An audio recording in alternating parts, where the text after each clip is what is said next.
When I read this script, I couldn't put it down.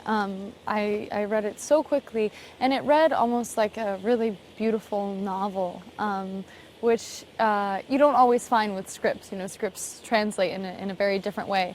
But the story was so romantic and so poetic and so unique, and you rarely read scripts about women who are at the center of the story, and not only that, but a woman who has lived for 100 years.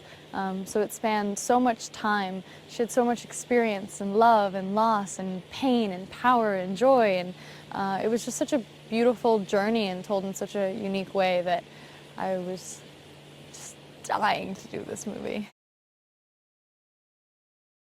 The approach to this character was a very unique one because I almost felt like I had to play so many different women within one. Because any normal woman, from the time they're young to the time they mature into adulthood, they become a different person. Also, depending on what time you come of age, what time you're young in, your manners are different, especially back in the, born in 1908, in the 1920s, women were very much ladies.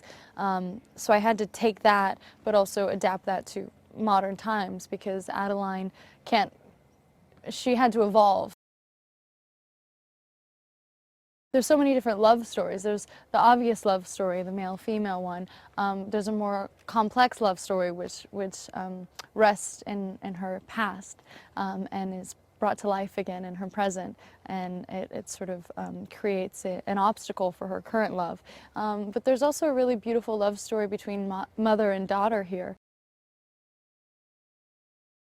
Wardrobe is a very important feature because it's self-expression. How you dress every day is how you express yourself. Also for a woman, it's that much more important because women's rights, women's place changed very much from 1908 to now. So you really get to see that social shift also, and the hemlines and the shapes.